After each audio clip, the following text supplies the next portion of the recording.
وما فيه وفيه اسمك الأكبر وأسماؤك الحسنى وما يخاف ويرجى أن تجعلني من عتقائك من النار. اللهم صل على محمد وآل محمد.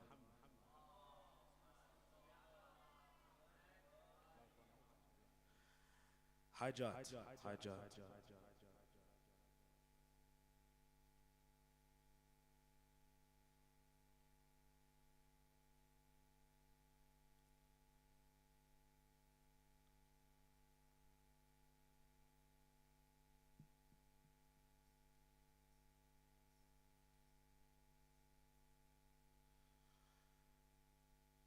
Now inshallah we're going to place the Quran on our heads and recite the following dua. Bismillahir Rahmanir Rahim.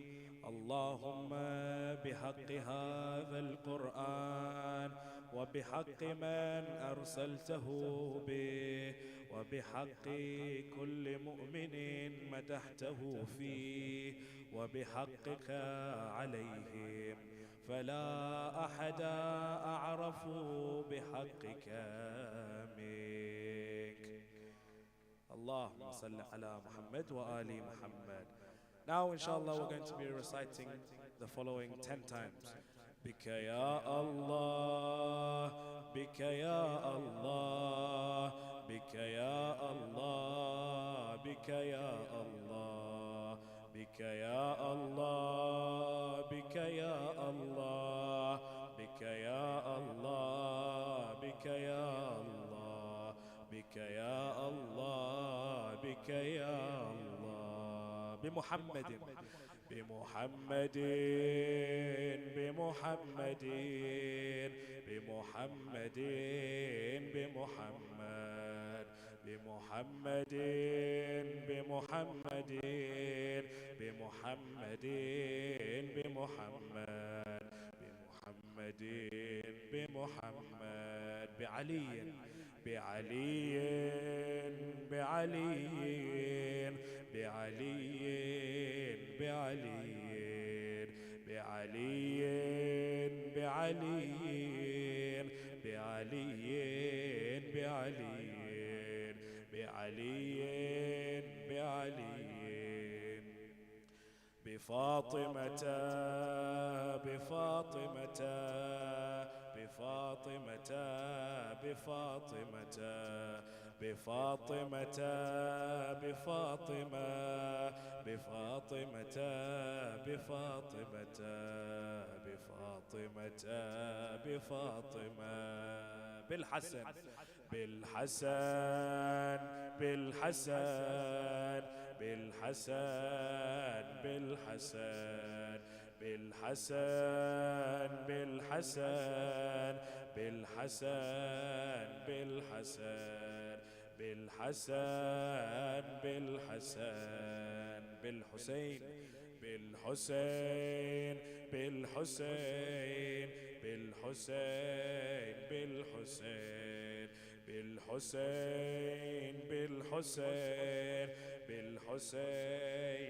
بالحسين بالحسين بالحسين بعلي بن الحسين بعلي بن الحسين بعلي بن الحسين بعلي بن الحسين بعلي بن الحسين بعلي بن الحسين بعلي بن الحسين بعلي بن الحسين بعلي بن الحسين بعلي بن الحسين بعلي بن الحسين بمحمد بن علي بمحمد بن علي بمحمد بن علي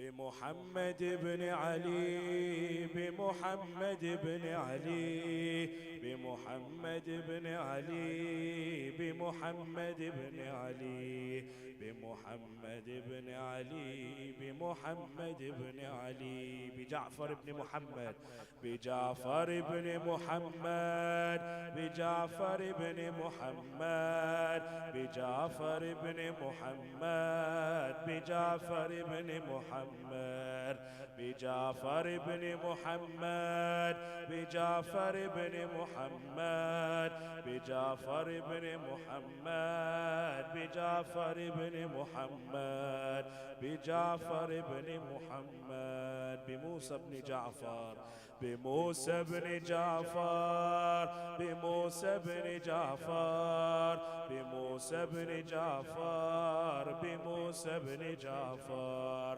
بموسى بن جعفر بموسى بن جعفر بموسى بن جعفر بموسى بن جعفر بموسى بن جعفر بموسى بن جعفر بعلي بن موسى بعلي بن موسى بعلي بن موسى بعلي بن موسى بعلي بن موسى بعلي بن موسى بعلي بن موسى بعلي بن موسى بعلي بن موسى بعلي بن موسى بعلي بن موسى بمحمد بن علي بمحمد بن علي بمحمد بن علي بمحمد بن علي بمحمد بن علي بمحمد بن علي بمحمد بن علي بمحمد بن علي بمحمد بن علي بعلي بن محمد بعلي بن محمد بعلي بن محمد بعلي بن محمد بعلي بن محمد بعلي بن محمد بعلي بن محمد بعلي بن محمد بعلي بن محمد بعلي بن محمد بالحسن بن علي بالحسن بن علي بالحسن بن علي بالحسن بن علي بالحسن بن علي بالحسن بن علي بالحسن بن علي بالحسن بن علي بالحسن بن علي بالحسن بن علي بالحسن بن علي. Let's all rise in honor of Imam al-Mahdi عجل الله تعالى فرجه الشريف.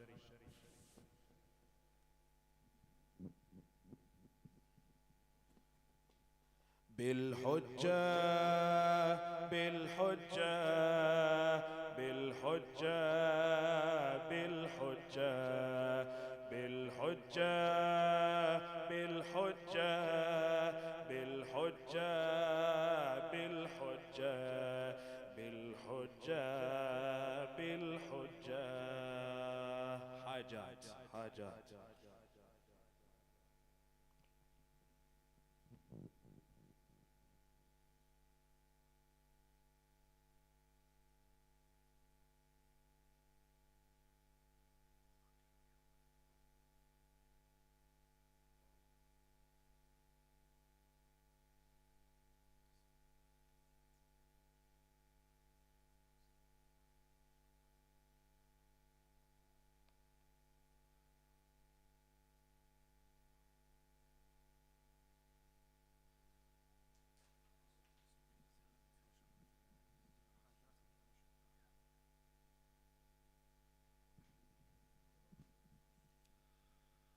اللهم صل على محمد وآل محمد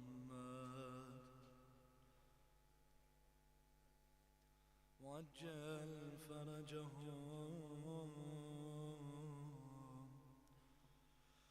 this night of Qadr we do ziyarah of Imam al-Hussein. Allahumma arzuqni زيارة القبر الحسين عليه السلام. How our hearts yearn for Karbala, how our hearts yearn for Aba Abdullah. أعوذ بالله من الشيطان الرجيم. بسم الله الرحمن الرحيم. السلام عليك يا ابن رسول الله. السلام عليك يا ابن أمير المؤمنين. السلام عليك يا ابن صديقة طاهرة فاطمة سيدة نساء العالمين. السلام عليك يا مولاي يا أبا عبد الله ورحمة الله وبركاته. أشهد أنك قد أقمت الصلاة وآتيت الزكاة وأمرت بالمعروف ونهيت عن المنكر وتلوت الكتاب حق تلاوته وجاهدت في الله حق جهاده وصبرت على الأذى في جنبه محتسبا حتى أتاك اليقين. أشهد أن الذين خالفوك وحاربوك والذين خذلوك والذين قتلوك ملعونون على لسان النبي الأمي وقد خاب من افترى. لعن الله ظالمين لكم من الأولين والآخرين وضاعف عليهم العذاب الأليم. وأتيتك يا مولاي أتيتك يا أبا عبد الله أتيتك يا سيدي يا ابن رسول الله زائرا عارفا بحقك مواليا لأوليائك معاديا لأعدائك مستمسرا بالهدى الذي أنت عليه عارفا بالدلالة من خالفك فاشفع لي عند ربك فاشفع لي عند ربك. السلام عليك يا حجة الله في أرضه والسماء. صلى الله على روحك الطيب وجسدك الطاهر وعليك السلام يا مولاي ورحمة الله وبركاته. زيارة علي بن الحسين. السلام عليك يا مولاي وابن مولاي ورحمة الله وبركاته. لعن الله من ظلمك ولعن الله من قتلك وضاعف عليهم العذاب العليم. زيارة شهداء كربلاء. السلام عليكم أيها الصديقون. السلام عليكم أيها الشهداء الصابرون. أشهد أنكم جاهدتم في سبيل الله وصبرتم على الأذى في جنب الله ونصحتم لله ولرسوله حتى أتاكم اليقين.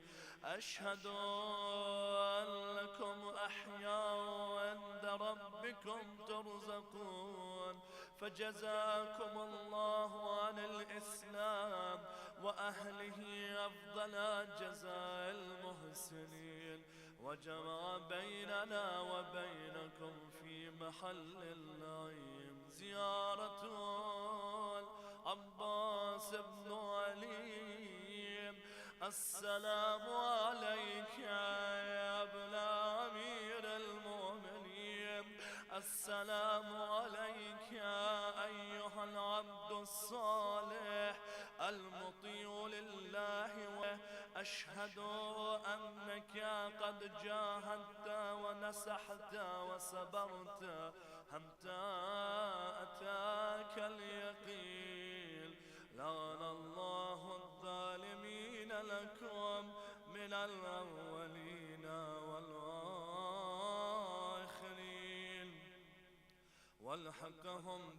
والحقهم بدرك الجحيم. صلوا على محمد وآل محمد.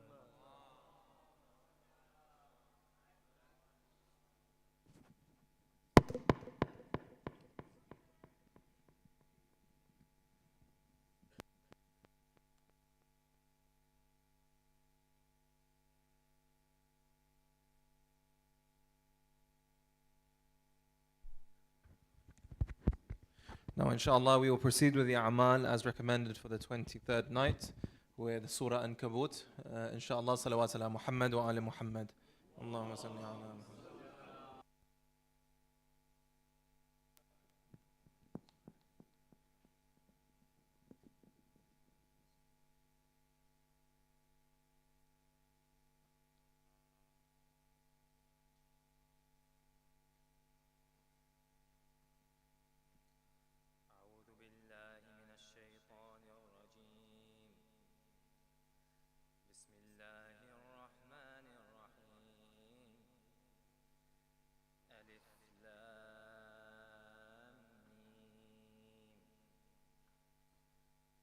حسب الناس أن يتركوا أن يقولوا آمنا وهم لا يفتنون.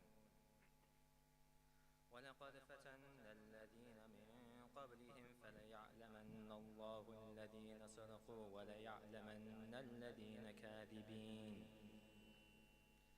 أم حسب الذين يعملون السيئات أن يسبقونا ساء ما يحكمون.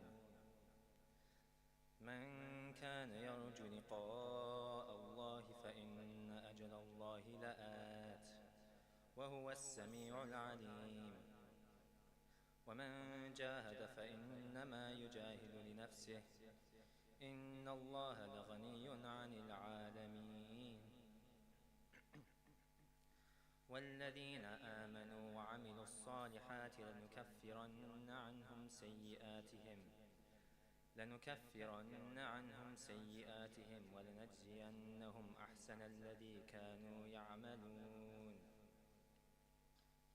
ووصينا الإنسان بوالديه حسنا وإن جاهداك لتشرك بي ما ليس لك به علم فلا تطعهما إلي مرجعكم فأنبئكم بما كنتم تعملون.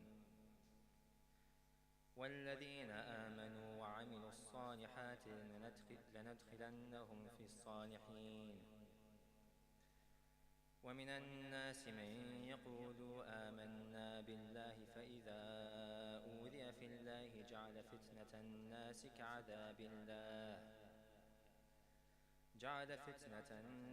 كعذاب الله ولئن جاء نصر من ربك ليقولن إنا كنا معكم أوليس الله بأعلم بما في صدور العالمين. وليعلمن الله الذين آمنوا وليعلمن المنافقين. وقال الذين كفروا للذين آمنوا اتبعوا سبيلنا ولنحمل خطاياكم وما هم بحاملين من خطاياهم من شيء إنهم لكاذبون. وليحملن أثقالهم وأثقالا مع أثقالهم وليسألن يوم القيامة عما كانوا يفترون. ولقد أرسلنا نوحا إلى قومه فلبث فيهم 1000 سنة إلا 50 عاما فلبث فيهم 1000 سنة إلا 50 عاما فأخذهم الطوفان وهم ظالمون فأنجيناه وأصحابه السفينة وجعلناها آية للعالمين وإبراهيم إذ قال لقومه اعبدوا الله واتقوه ذلكم خير لكم إن كنتم تعلمون إنما تعبدون من دون الله أوثانا وتخلقون إفكا إن الذين تعبدون من دون الله لا يملكون لكم رزقا فابتغوا عند الله الرزق واعبدوه واشكروا له إليه ترجعون وإن تكذبوا فقد كذب الأمم من قبلكم وما على الرسول إلا البلاغ المبين أولم يروا كيف يبدئ الله الخلق ثم يعيده إن ذلك على الله يسير قل سيروا في الأرض فانظروا كيف بدأ الخلق ثم الله ينشئ النشأة الآخرة إن الله على كل شيء قدير يعذب من يشاء ويرحم من يشاء وإليه تقلبون وما أنتم بمعجزين في الأرض ولا في السماء وما لكم من دون الله من ولي ولا نصير والذين كفروا بآيات الله ولقائه أولئك يئسوا من رحمتي وأولئك لهم عذاب أليم فما كان جواب قومه إلا أن قالوا اقتلوه أو حرقوه فأنجاه الله من النار إن في ذلك لآيات لقوم يؤمنون وقال إنما اتخذتم من دون الله أوثانا مودة بينكم في الحياة الدنيا ثم يوم القيامة يكفر بعضكم ببعض ويلعن بعضكم بعضا ومأواكم النار وما لكم من ناصرين فآمن له لوط وقال إني مهاجر إلى ربي إنه هو العزيز الحكيم ووهبنا له إسحاق ويعقوب وجعلنا في ذريته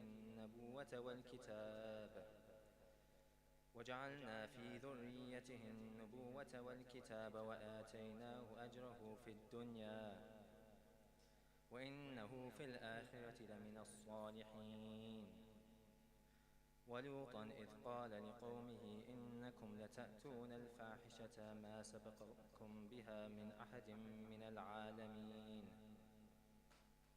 أئنكم لتأتون الرجال وتقطعون السبيل وتأتون في ناديكم المنكر فما كان جواب قومه إلا أن قال ائتنا بعذاب الله إن كنت من الصادقين قال رب انصرني على قوم المفسدين ولما جاءت رسلنا إبراهيم بالبشرى قالوا إنا مهلكو أهل هذه القرية إن أهلها كانوا ظالمين قال إن فيها لوطا قالوا نحن أعلم بمن فيها لننجينه وأهله إلا امرأته كانت من الغابرين ولما أن جاءت رسلنا لوطا سيء بهم وضاق بهم ذرعا وقالوا لا تخف ولا تحزن إنا منجوك وأهلك إلا امرأتك كانت من الغابرين إنا هذه القرية رجزا من السماء بما كانوا يفسقون ولقد تركنا منها آية بينة لقوم يعقلون وإلى مدين أخاهم شعيبا فقال يا قوم اعبدوا الله وارجوا اليوم الآخر ولا تعثوا في الأرض مفسدين فكذبوه فأخذتهم الرجفة فأصبحوا في دارهم جاثمين وعادا وثمود وقد تبين لكم من مساكنهم وزين لهم الشيطان أعمالهم فصدهم عن السبيل وكانوا مستبصرين وقارون وفرعون وهامان ولقد جاءهم موسى بالبينات فاستكبروا في الأرض وما كانوا سابقين فكلا أخذنا بذنبه فمنهم من أرسلنا عليه حاسبا ومنهم من أخذته الصيحة ومنهم من خسفنا به الأرض ومنهم من أغرقنا وما كان الله ليظلمهم ولكن كانوا أنفسهم يظلمون مثل الذين اتخذوا من دون الله أولياء كمثل العنكبوت اتخذت بيتا وإن أوهن البيوت لبيت العنكبوت لو كانوا يعلمون إن الله يعلم ما يدعون من دونه من شيء وهو العزيز الحكيم وتلك الأمثال نضربها للناس وما يعقلها إلا العالمون خلق الله السماوات والأرض بالحق إن في ذلك لآية للمؤمنين أتل ما أوحي إليك من الكتاب وأقم الصلاة إن الصلاة تنهى عن الفحشاء والمنكر ولذكر الله أكبر والله يعلم ما تصنعون ولا تجادلوا أهل الكتاب إلا بالتي هي أحسن إلا الذين ظلموا منهم وقولوا آمنا بالذي أنزل إلينا وأنزل إليكم وإلهنا وإلهكم واحد ونحن له مسلمون وكذلك أنزلنا إليك الكتاب فالذين آتيناهم الكتاب يؤمنون به ومن هؤلاء من يؤمن به وما يجحد بآياتنا إلا الكافرون وما كنت تتلو من قبله من كتاب ولا تخطه بيمينك إذا لارتاب المبطلون بل هو آيات بينات في صدور الذين أوتوا العلم وما يجحد بآياتنا إلا الظالمون وقالوا لولا أنزل عليه آيات من ربه قل إنما الآيات عند الله وإنما أنا نذير مبين أولم يكفهم أنا أنزلنا عليك الكتاب يتلى عليهم إن في ذلك لرحمة وذكرى لقوم يؤمنون قل كفى بالله بيني وبينكم شهيدا يعلم ما في السماوات والأرض والذين آمنوا بالباطل وكفروا بالله أولئك هم الخاسرون ويستعجلونك بالعذاب ولولا أجل مسمى لجاءهم العذاب وليأتينهم بغتة وهم لا يشعرون يستعجلونك بالعذاب وإن جهنم لمحيطة بالكافرين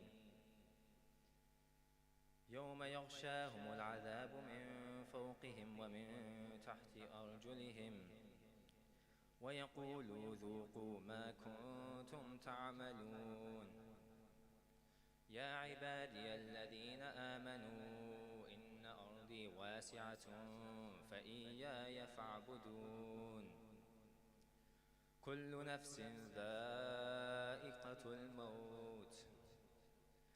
كل نفس ذائقة الموت ثم إلينا ترجعون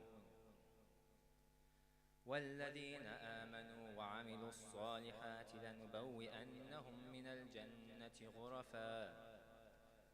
غرفا تجري من تحتها الأنهار خالدين فيها نعم أجر العاملين الذين صبروا وعلى ربهم يتوكلون وكأي من دابة لا تحمل رزقها الله يرزقها وإياكم وهو السميع العليم ولئن سألتهم من خلق السماوات والأرض وسخر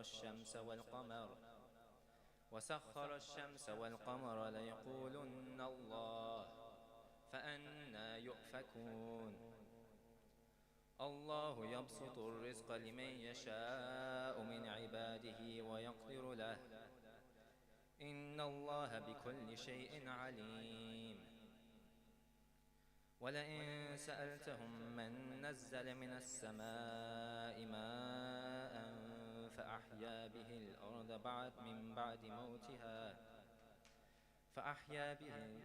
فأحيا به الأرض من بعد موتها ليقولن الله قل الحمد لله بل أكثرهم لا يعقلون وما هذه الحياة الدنيا إلا لهو ولعب وإن الدار الآخرة لهي الحيوان لو كانوا يعلمون فإذا ركبوا في الفلك دعوا الله مخلصين له الدين فلما نجاهم إلى البر إذا هم يشركون ليكفروا بما آتيناهم وليتمتعوا فسوف يعلمون أولم يروا أنا جعلنا حرما آمنا ويتخطف الناس من حولهم أفبالباطل يؤمنون وبنعمة الله يكفرون ومن أظلم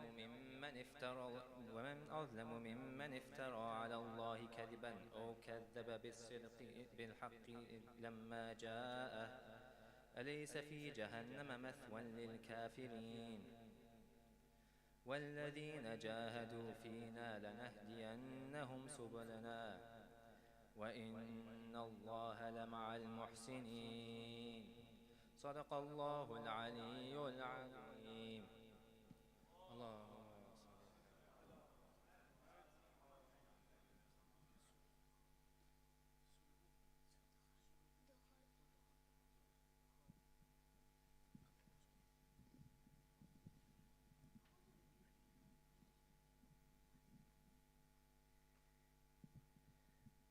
صلوات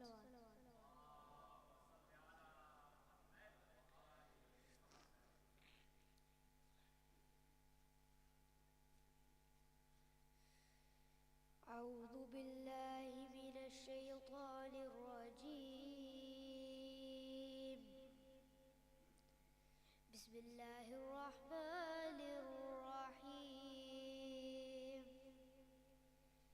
ولقد اخترناهم على علم على العالمين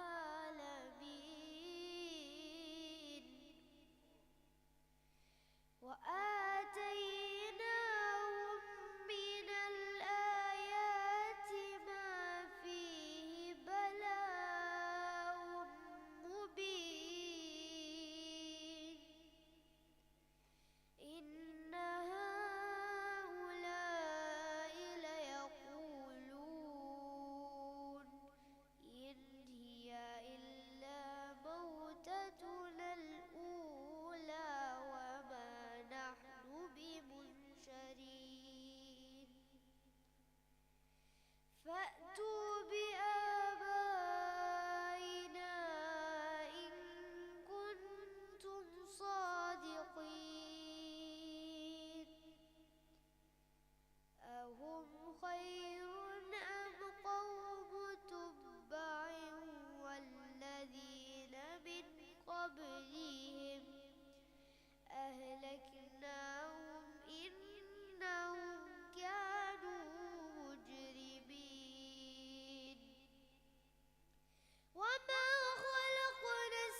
شجرة الزقوم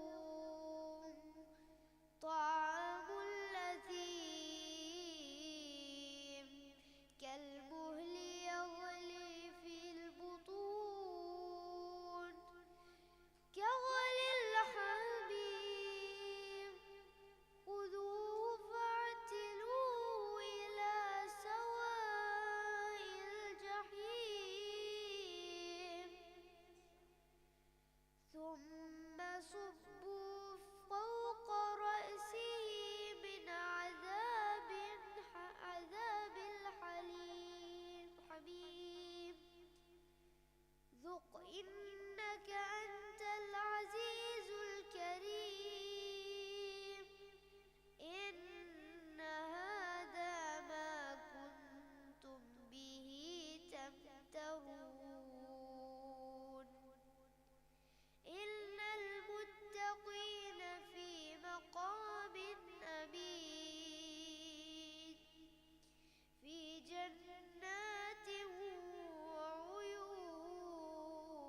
وعيون يلبسون من سندس واستبرق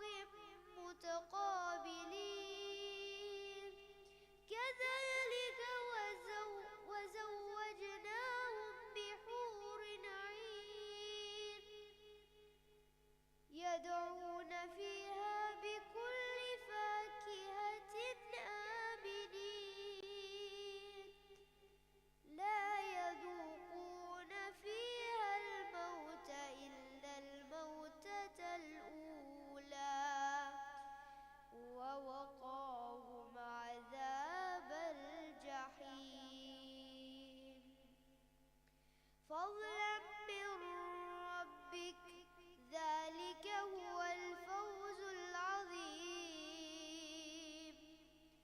فإنما يسرناه بلسانك لعلهم يتذكرون فارتقب إنهم مرتقبون صدق الله العلي العظيم صلوات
أعوذ بالله من الشيطان الرجيم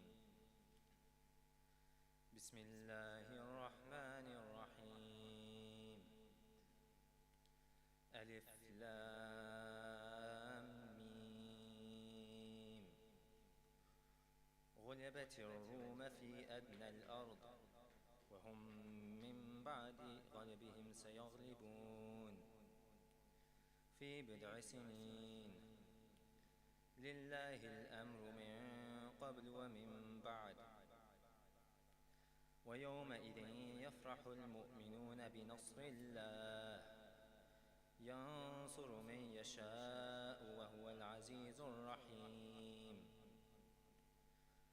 وعد الله لا يخلف الله وعده ولكن أكثر الناس لا يعلمون. يعلمون ظاهرا من الحياة الدنيا وهم عن الآخرة هم غافلون.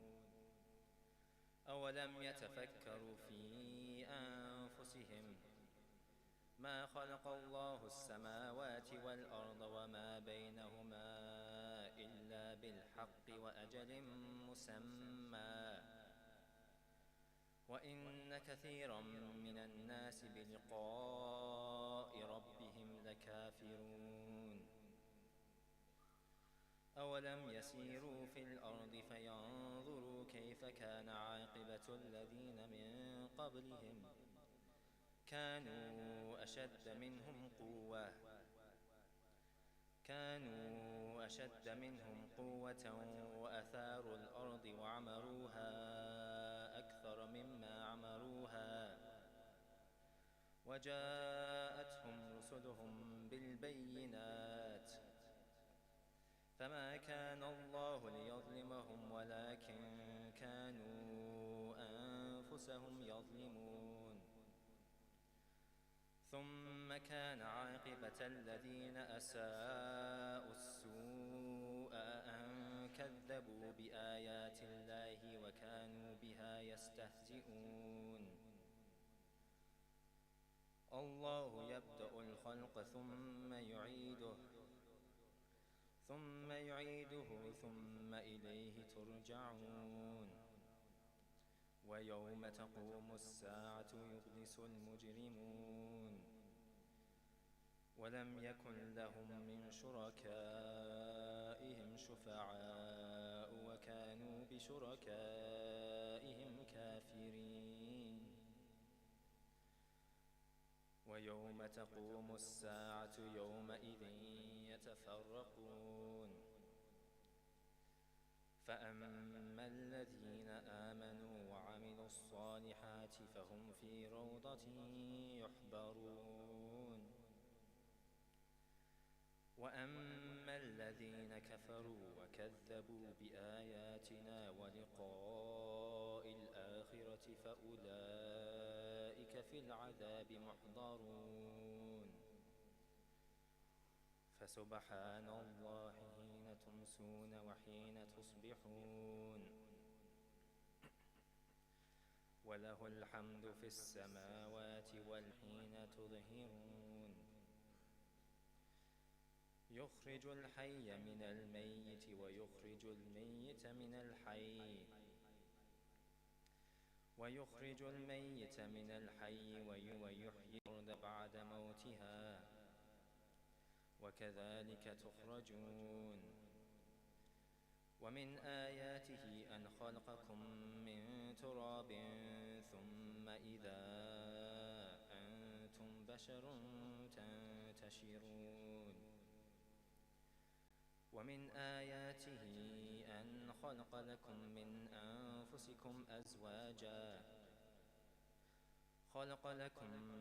أنفسكم أزواجا لتسكنوا إليها وجعل بينكم مودة ورحمة إن في ذلك لآيات لقوم يتفكرون. ومن آياته خلق السماوات والأرض واختلاف ألسنتكم وألوانكم إن في ذلك لآيات للعالمين. ومن آياته منامكم بالليل والنهار وابتغاؤكم من فضله إن في ذلك لآيات لقوم يسمعون. ومن آياته يريكم البرق خوفا وطمعا وينزل من السماء ماء فيحيي به الأرض بعد موتها إن في ذلك لآيات لقوم يعقلون ومن آياته أن تقوم السماء والأرض بأمره ثم إذا دعاكم دعوة من الأرض إذا أنتم تخرجون وله من في السماوات والأرض كل له قانتون وهو الذي يبدأ الخلق ثم يعيده وهو أهون عليه وله المثل الأعلى في السماوات والأرض وهو العزيز الحكيم ضرب لكم مثلا من أنفسكم هل لكم مما ملكت أيمانكم من شركاء فيما رزقناكم فأنتم فيه سواء تخافونهم كخيفتكم أنفسكم كذلك نفصل الآيات لقوم يعقلون بل اتبع الذين ظلموا أهواءهم بغير علم فمن يهدي من أضل الله وما لهم من ناصرين فأقم وجهك للدين حنيفا فطرة الله التي فطر الناس عليها لا تبديل لخلق الله ذلك الدين القيم ولكن أكثر الناس لا يعلمون منيبين إليه واتقوه وأقيموا الصلاة ولا تكونوا من المشركين من الذين فرقوا دينهم وكانوا شيعا كل حزب بما لديهم فرحون وإذا مس الناس ضر دعوا ربهم منيبين إليه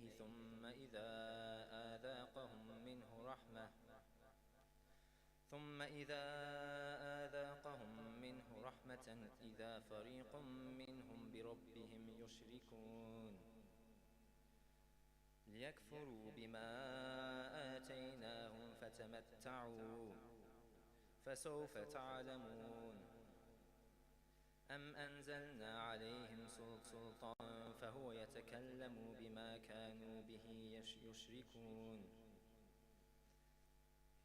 وإذا أذقنا الناس رحمة فرحوا بها وإن تصبهم سيئة بما قدمت أيديهم إذا هم يقنطون أولم يروا أن الله يبسط الرزق لمن يشاء ويقدر إن في ذلك لآيات لقوم يؤمنون فآتي ذا القربى حقه والمسكين وابن السبيل ذلك خير للذين يريدون وجه الله وأولئك هم المفلحون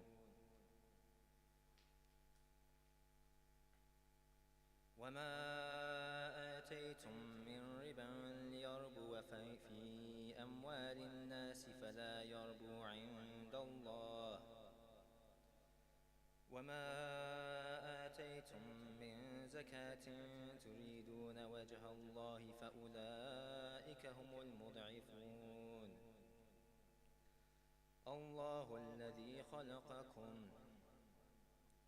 الله الذي خلقكم ثم رزقكم ثم يميتكم ثم يحييكم هل من شركائكم من يفعل من ذلكم من شيء سبحانه وتعالى عما يشركون ظهر الفساد في البر والبحر بما كسبت أيدي الناس ليذيقهم بعض الذي عملوا لعلهم يرجعون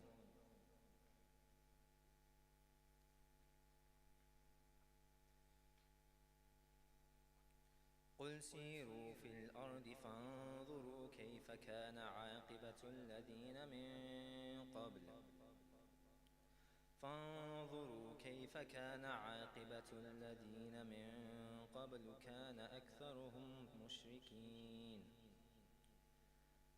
فأقم وجهك للدين القيم من قبل أن يأتي يوم لا مرد له من الله يومئذ يصدعون من كفر فعليه كفره ومن عمل صالحا فلأنفسهم يمهدون ليجزي الذين آمنوا وعملوا الصالحات من فضله إنه لا يحب الكافرين ومن آياته أن يرسل الرياح مبشرات وليذيقكم من رحمته ولتجري الفلك بأمره ولتبتغوا من فضله ولعلكم تشكرون ولقد أرسلنا من قبلك رسلا إلى قومهم فجاءوهم بالبينات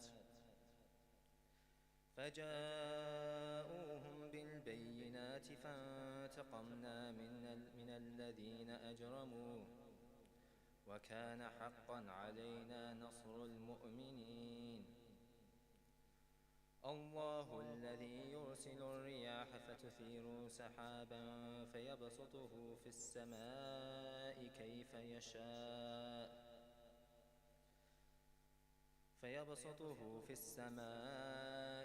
يشاء ويجعل له كسفا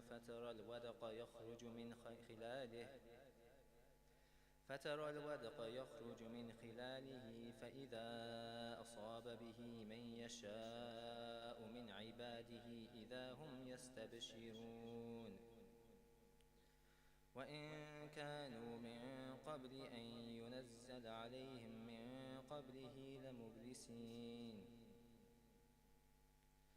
فانظر إلى آثار رحمة الله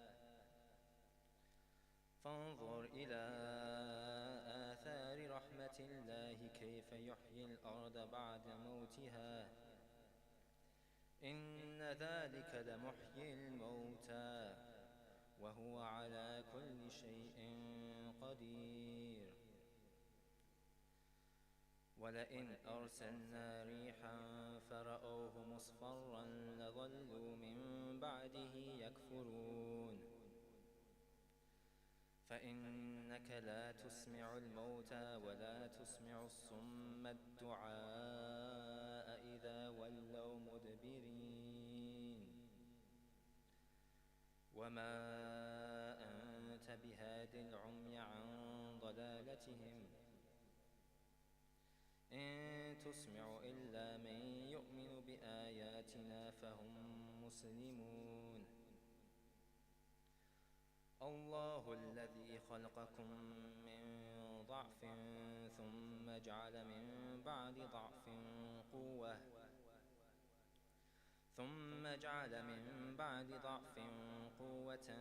ثم جعل من بعد قوة ضعفا وشيبة يخلق ما يشاء وهو العليم القدير ويوم تقوم الساعة يقسم المجرمون ما لبثوا غير ساعة كذلك كانوا يؤفكون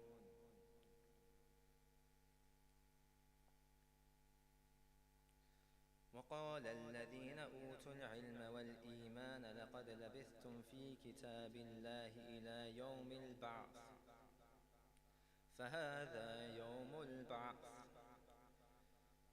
فهذا يوم البعث ولكنكم كنتم لا تعلمون فيومئذ لا ينفع الذين ظلموا معذرتهم ولا هم يستعتبون ولقد ضربنا للناس في هذا القرآن من كل مثل ولئن جئتهم بآيات ليقولن الذين كفروا إن أنتم إلا مبطلون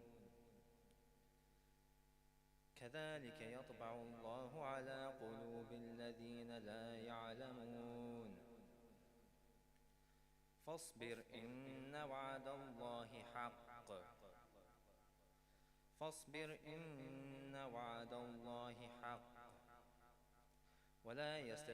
ولا يستخفنك الذين لا يوقنون صدق الله العلي العظيم صلوات اللهم صل على محمد وآل محمد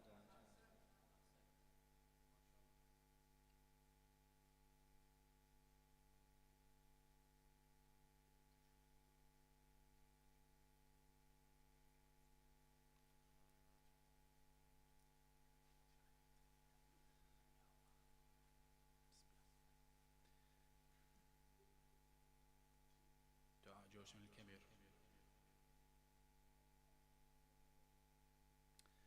بسم الله الرحمن الرحيم.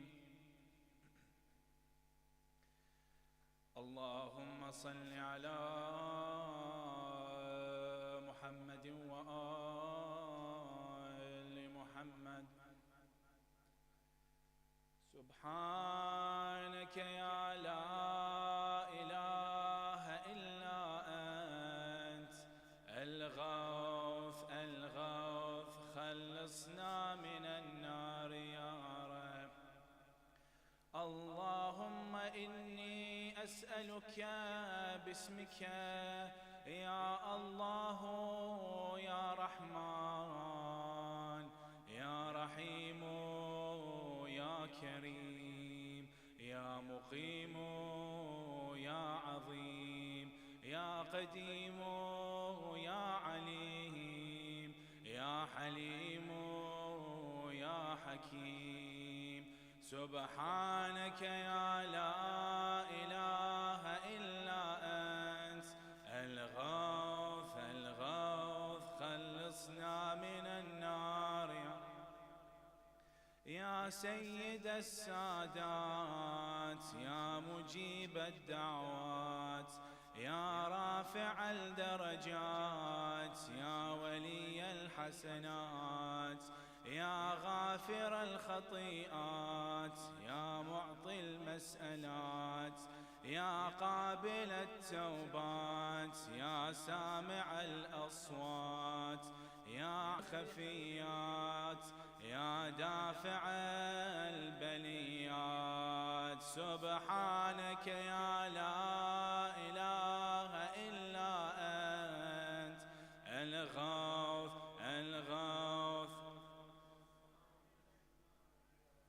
يا خير الغافرين يا خير الفاتحين يا خير الناصرين يا خير الحاكمين يا خير الرازقين يا خير الوارثين يا خير الحامدين يا خير الذاكرين يا خير المنزلين يا خير المحسنين. سبحانك يا لا إله إلا أنت الغوث الغوث يا من له العزة والجمال يا من له القدرة والكمال يا من له الملك والجلال يا من هو الكبير المتعال يا منشئ السحاب والثقال يا من هو شديد المحال يا من هو سريع الحساب يا من هو شديد العقاب يا من عنده حسن الثواب يا من عنده أم الكتاب. سبحانك يا لا إله إلا أنت الغوث الغوث. اللهم إني أسألك باسمك يا حنان يا منان يا ديان يا برهان يا سلطان يا رضوان يا غفران يا سبحان يا مستعان يا ذا المن والبيان. سبحانك يا لا إله إلا أنت الغوث الغوث. يا من تواضع كل شيء لعظمته يا من استسلم كل شيء لقدرته يا من ذل كل شيء لعزته يا من خضع كل شيء لهيبته يا من أنقاد كل شيء من خشيته يا من تشققت الجبال من مخافته يا من قامت السماوات بأمره يا من استقرت الأرضون بإذنه يا من يسبح الرعد بحمده يا من لا يعتدي على أهل مملكته. سبحانك يا لا إله إلا أنت الغوث الغوث.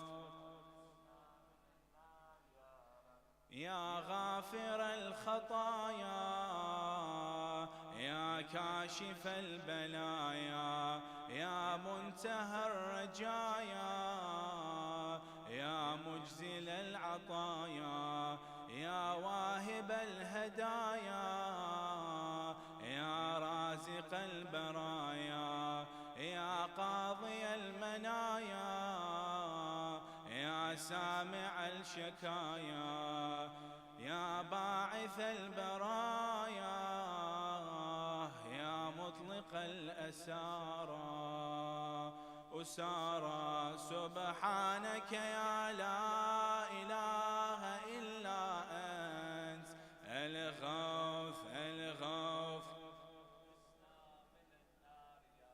يا ذا الحمد والثناء يا ذا الفخر والبهاء يا ذا المجد والسناء يا ذا العهد والوفاء يا ذا العفو والرضا يا ذا المن والعطاء يا ذا الفصل والقضاء يا ذا العز والبقاء يا ذا الجود والسخاء يا ذا الآلاء والنعماء.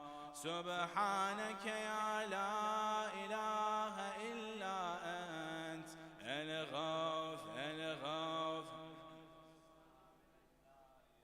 اللهم إني أسألك باسمك يا مانع يا دافع يا رافع يا صانع يا نافع يا سامع يا جامع يا شافع يا واسع يا موسع.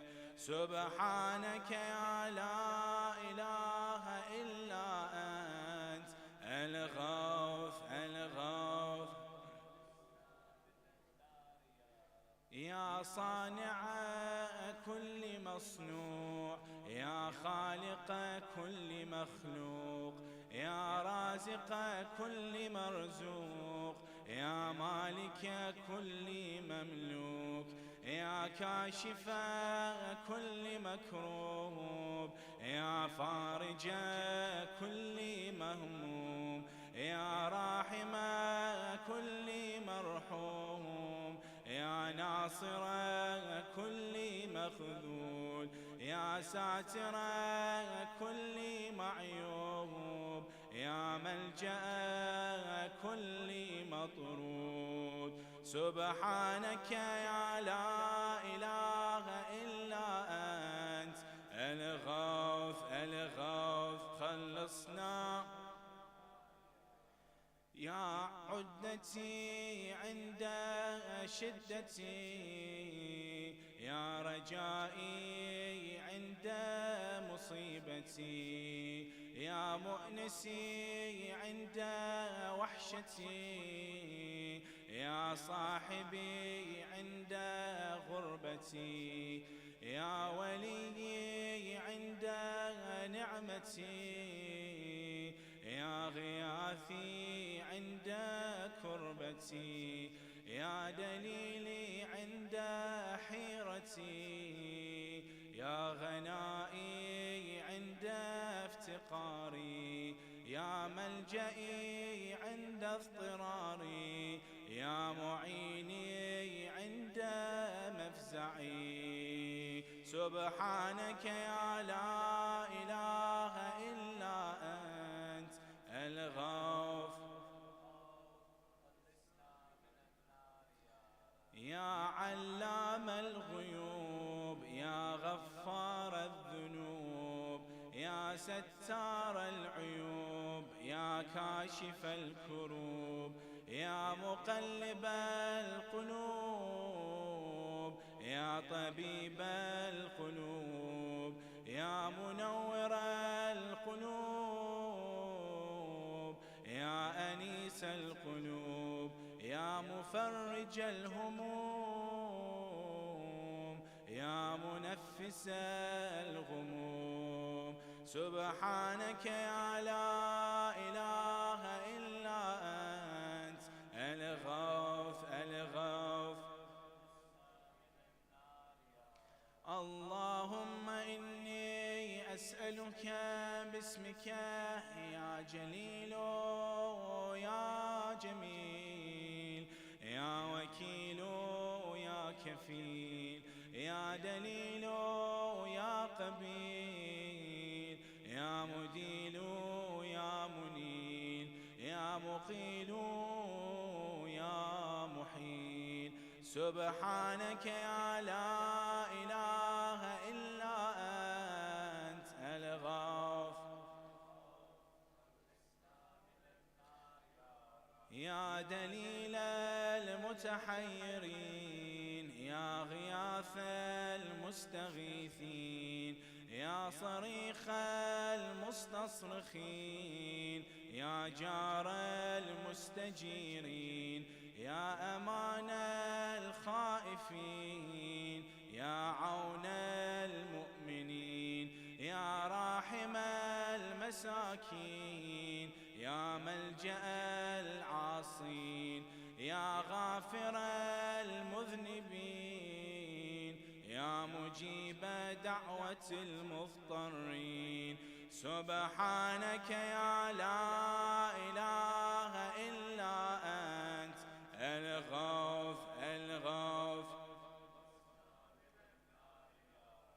يا ذا الجود والإحسان، يا ذا الفضل والامتنان، يا ذا الأمن والأمان، يا ذا القدس والسبحان، يا ذا الحكمة والبيان، يا ذا الرحمة والرضوان، يا ذا الحجة والبرهان، يا ذا العظمة والسلطان، يا ذا الرأفة والمستعان، يا ذا العفو والغفران. سبحانك يا لا إله إلا أنت الغوث الغوث. يا من هو رب كل شيء، يا من هو إله كل شيء، يا من هو خالق كل شيء، يا من هو صانع كل شيء، يا من هو قبل كل شيء، يا من هو بعد كل شيء، يا من هو فوق كل شيء يا من هو عالم بكل شيء يا من هو قادر على كل شيء يا من هو يبقى ويفنى كل شيء سبحانك يا لا إله إلا أنت الغوث الغوث خلصنا من اللهم إني أسألك يا مؤمن يا مهيمن يا مكون يا ملقن يا مبين يا مهون يا ممكن يا ممكن يا مزين يا معلن يا مقسم سبحانك يا لا إله إلا أنت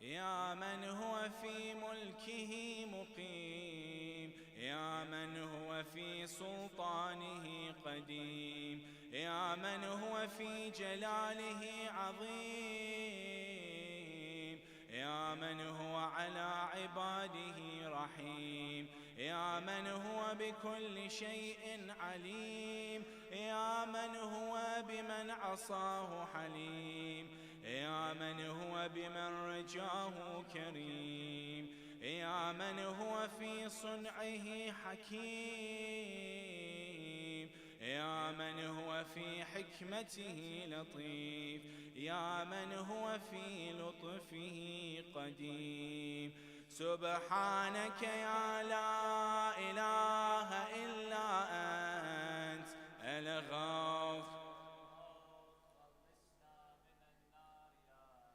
يا من لا يرجى إلا فضله يا من لا يسأل إلا عفوه يا من لا ينظر إلا بره يا من لا يخاف إلا عدله يا من لا يدوم إلا ملكه يا من لا سلطان إلا سلطانه يا من وسعت كل شيء رحمته يا من سبقت رحمته غضبه يا من أحاط بكل شيء علمه يا من ليس أحد مثله سبحانك يا لا إله إلا أنت الغوث الغوث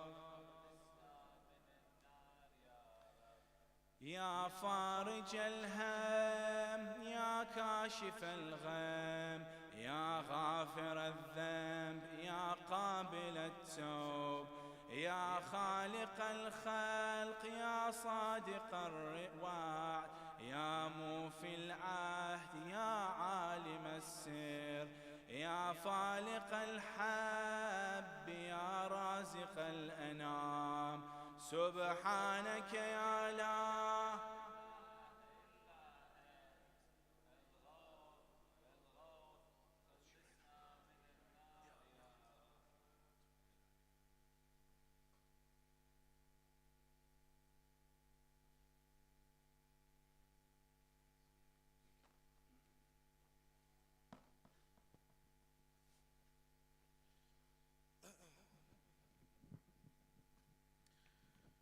سبحانك يا لا إله إلا أنت الغوث الغوث خلصنا من النار يا رب سبحانك يا لا إله إلا أنت الغوث الغوث خلصنا من النار يا رب سبحانك يا لا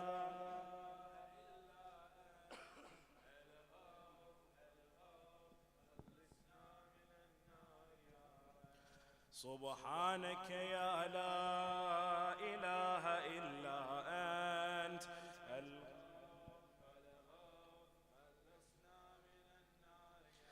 اللهم إني أسألك باسمك يا علي يا وفي يا غني يا ملي يا حفي يا رضي يا زكي يا بديع يا قوي يا ولي. سبحانك يا لا الغوث خلصنا من النار.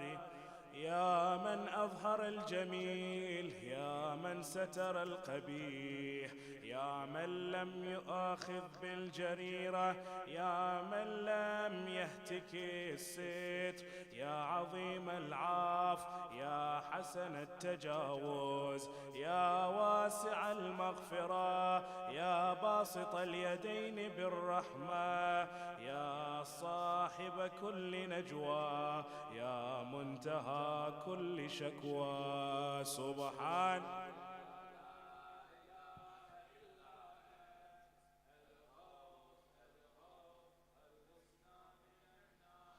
يا ذا النعمة السابغة يا ذا الرحمة الواسعة يا ذا المنة السابقة يا ذا الحكمة البالغة يا ذا القدرة الكاملة يا ذا الحجة القاطعة يا ذا الكرامة الظاهرة يا ذا العزة الدائمة يا ذا القوة المتينة يا ذا العظمة المنيعة. سبحانك يا لا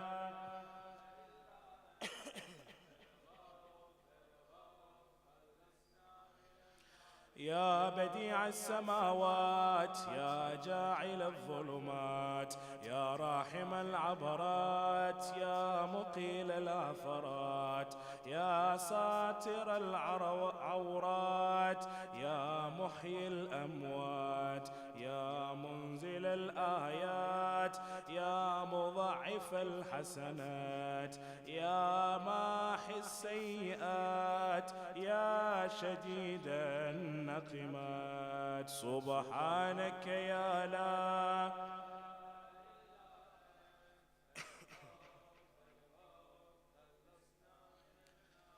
اللهم إني أسألك باسمك يا مصور يا مقدر يا مدبر يا مطهر يا منور يا ميسر يا مبشر يا منذر يا مقدم يا مؤخر. سبحانك يا لا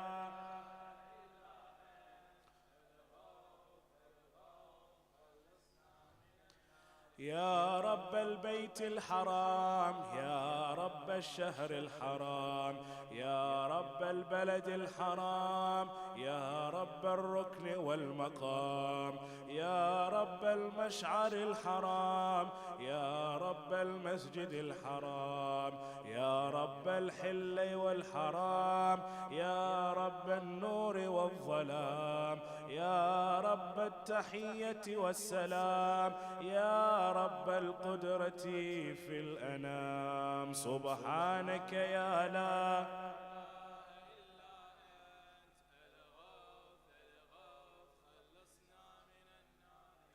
يا أحكم الحاكمين يا أعدل العادلين يا أصدق الصادقين يا أطهر الطاهرين يا أحسن الخالقين يا أسرع الحاسبين يا أسمع السامعين يا أبصر الناظرين يا أشفع الشافعين يا أكرم الأكرمين. سبحانك يا لا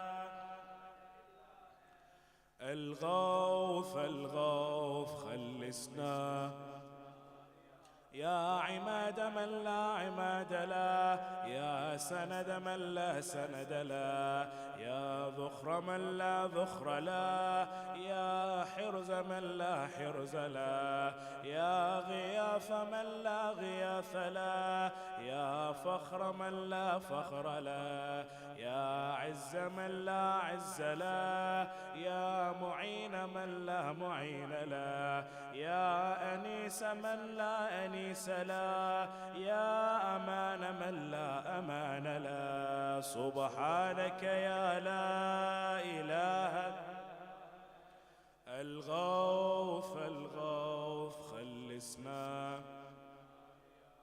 اللهم إني أسألك باسمك يا عاصم يا قائم يا دائم يا رحيم يا سالم يا حاكم يا عالم يا قاسم يا قابض يا باسط. سبحانك يا لا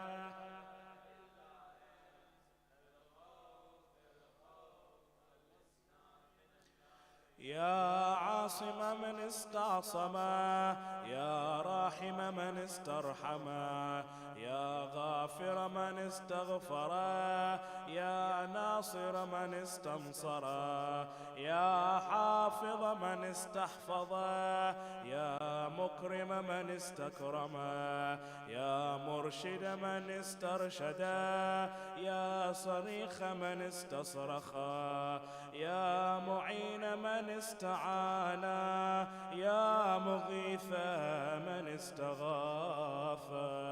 سبحانك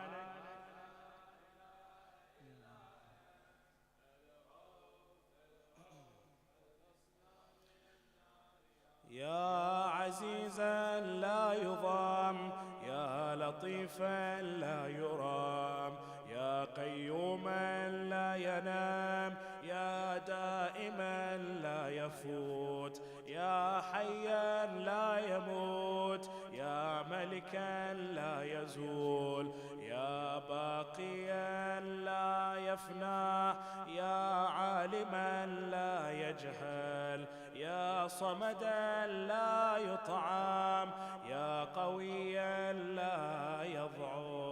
سبحانك يا لا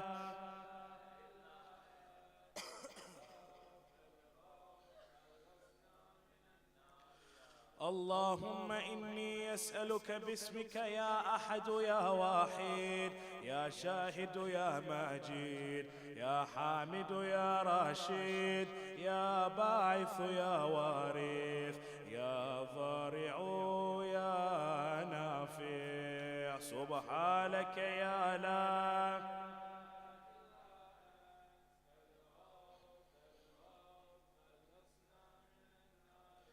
يا أعظم من كل عظيم يا أكرم من كل كريم يا أرحم من كل رحيم يا أعلم من كل عليم يا أحكم من كل حكيم يا أقدم من كل قديم يا أكبر من كل كبير يا ألطف من كل لطيف يا أجل من كل جليل يا أعز من كل عزيز. سبحانك يا لا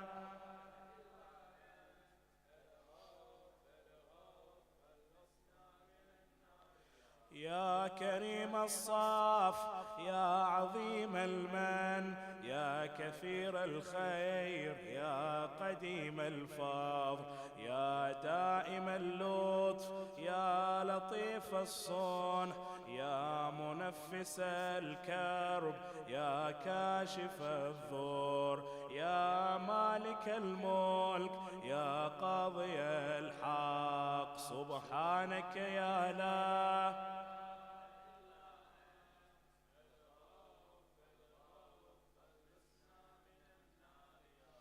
يا من هو في عهده وفي يا من هو في وفائه قوي يا من هو في قوته علي يا من هو في علوه قريب قريب، يا من هو في قربه لطيف، يا من هو في لطفه شريف، يا من هو في شرفه عزيز، يا من هو في عزه عظيم، يا من هو في عظمته مجيد، يا من هو في مجده حميد. سبحانك يا لا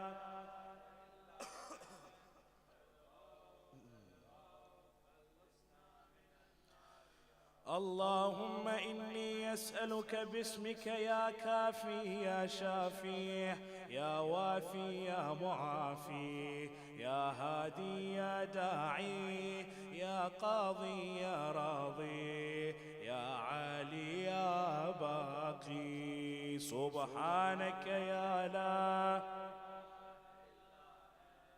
الغوث الغوث خلصنا، يا من كل شيء خاضع له، يا من كل شيء خاشع له، يا من كل شيء كائن له، يا من كل شيء موجود به، يا من كل شيء منيب إليه، يا من كل شيء خائف منه، يا من كل شيء قائم به، يا من كل شيء صائر إليه، يا من كل شيء يسبح بحمده، يا من كل شيء حائلك إلا وجهه. سبحانك يا لا الغوث الغوث خلصنا من النار، يا من لا مفر إلا إليه، يا من لا مفزع إلا إليه، يا من لا مقصد إلا إليه، يا من لا منجى منه إلا إليه، يا من لا يرغب إلا إليه، يا من لا حول ولا قوة إلا به، يا من لا يستعان إلا به، يا من لا يتوكل إلا عليه، يا من لا يرجى إلا هو، يا من لا يعبد إلا هو. سبحانك يا لا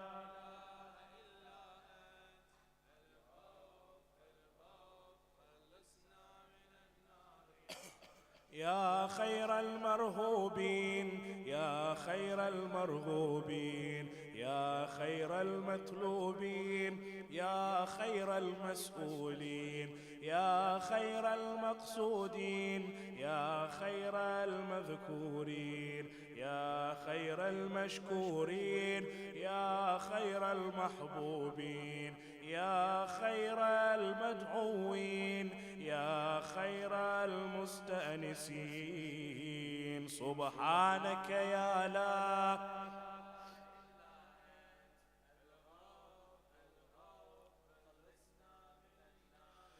اللهم إني أسألك باسمك يا غافر يا ساتر يا قادر يا قاهر يا فاطر يا كاسر يا جابر يا ذاكر يا ناظر يا ناصر. سبحانك يا لا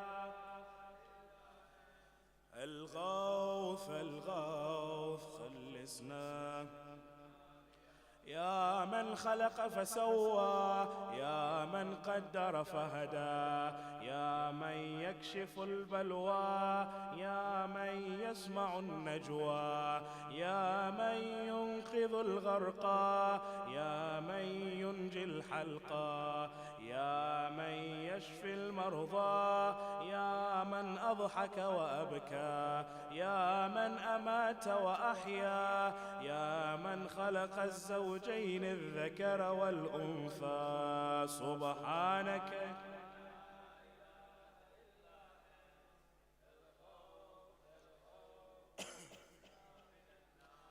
يا من في البر والبحر سبيله، يا من في الآفاق آياته، يا من في الآيات برهانه، يا من في الممات قدرته، يا من في القبور عبرته، يا من في القيامة ملكه، يا من في الحساب هيبته، يا من في الميزان قضاؤه، يا من في الجنة ثوابه، يا من في النار عقابه. سبحانك يا لا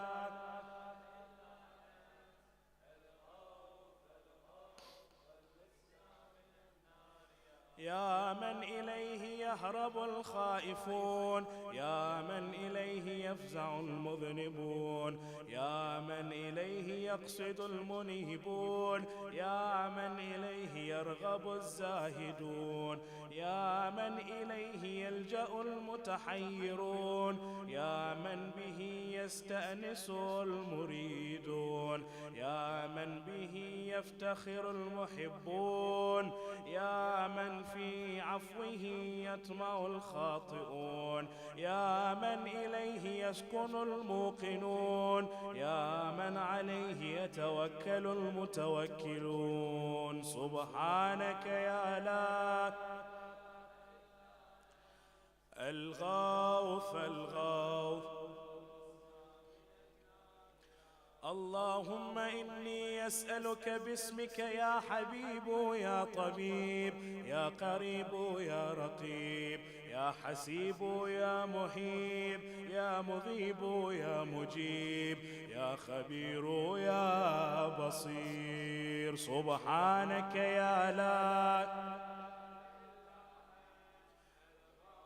فالغوث خلصنا من النار، يا أقرب من كل قريب، يا أحب من كل حبيب، يا أبصر من كل بصير، يا أخبر من كل خبير، يا أشرف من كل شريف، يا أرفع من كل رفيع، يا أقوى من كل قوي، يا أغنى من كل غني، يا أجود من كل جواد، يا أرأف من كل رؤوف. سبحانك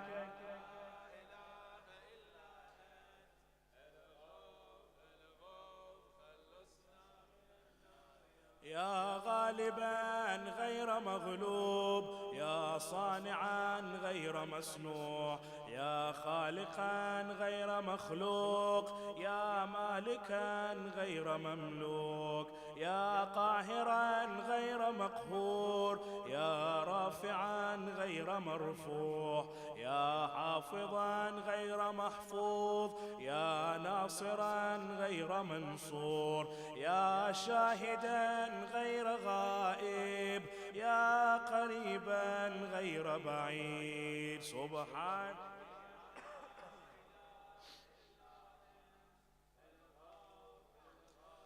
خلصنا يا نور النور، يا منور النور، يا خالق النور، يا مدبر النور، يا مقدر النور، يا نور النور، يا نورا كل نور، يا نورا قبل كل نور، يا نورا بعد كل نور، يا نورا فوق كل نور، يا نورا ليس كمثله نور. سبحانك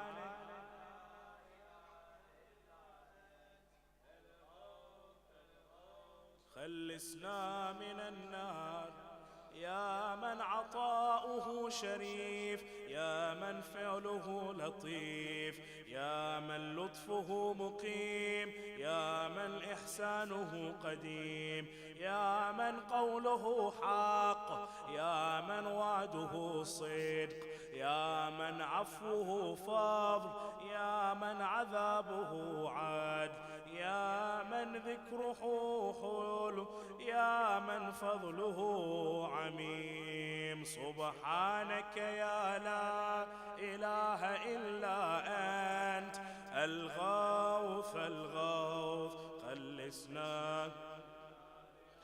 اللهم إني أسألك باسمك يا مسهل يا مفصل يا مبدل يا مذلل يا منزل يا منول يا مفضل يا مجزل يا ممهل يا مجمل سبحانك يا لا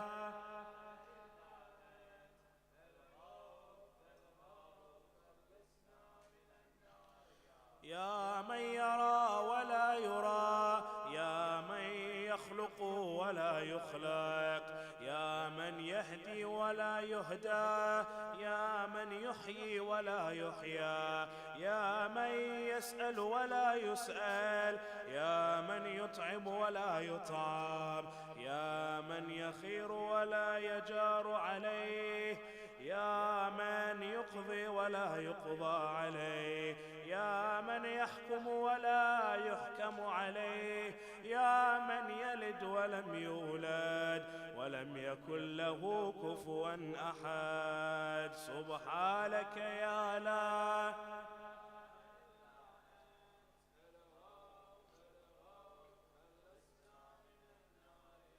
يا نعم الحسيب يا نعم الطبيب يا نعم الرقيب يا نعم القريب يا نعم المجيب يا نعم الحبيب يا نعم الكفيل يا نعم الوكيل يا نعم المولى يا نعم النصير سبحانك يا لا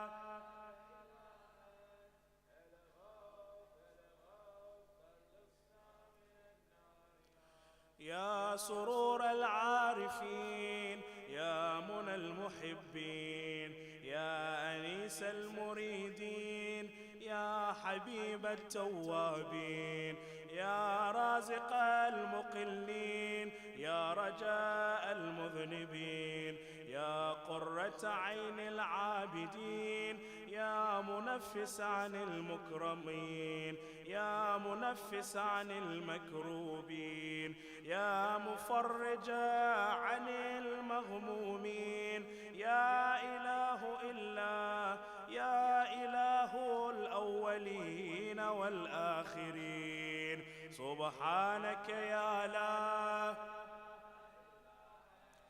الغوث الغوث خلصنا.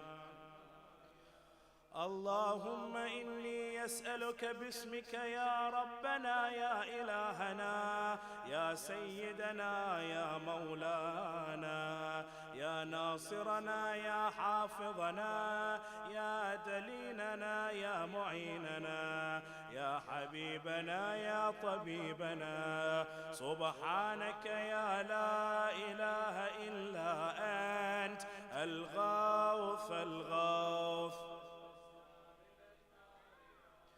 يا رب النبيين والأبرار يا رب الصديقين والأخيار يا رب الجنة والنار يا رب الصغار والكبار يا رب الحبوب والثمار يا رب الأنهار والأشجار يا رب الصحاري والقفا يا رب البراري والبحار يا رب الليل والنهار يا رب الإعلان والإسرار سبحانك يا لا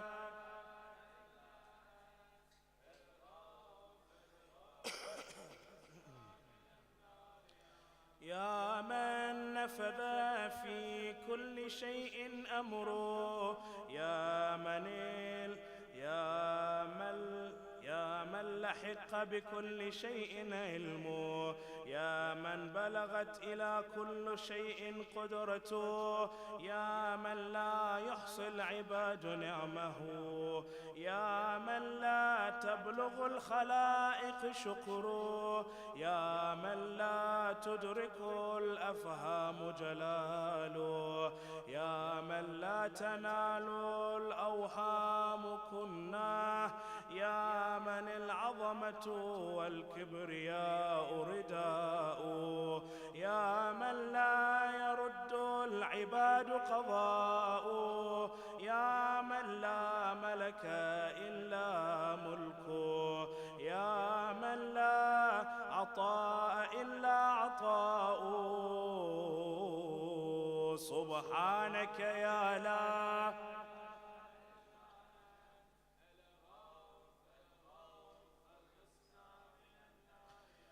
يا من له المثل الأعلى، يا من له الصفات العليا، يا من له الإخراج والأولى، يا من له جنة المأوى، يا من له الآيات الكبرى، يا من له الأسماء الحسنى، يا من له الحكم والقضاء، يا من له الهواء والفضاء، يا من له العرش والثرى، يا من له السماوات العلى. سبحانك يا لا إله إلا أنت.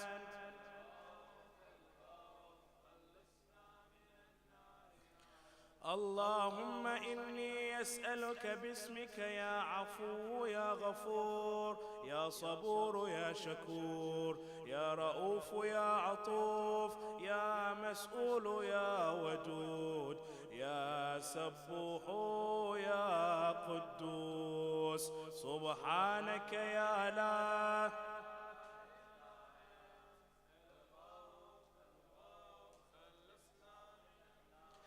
يا من في السماء عظمته، يا من في الأرض آياته، يا من في كل شيء دلائله، يا من في البحار عجائبه، يا من في الجبال خزائنه، يا من يبدأ الخلق ثم يعيده، يا من إليه يرجع الأمر كله، يا من أظهر في كل شيء لطفه، يا من أحسن كل شيء خلقه، يا من تصرف في الخلائق قدرته.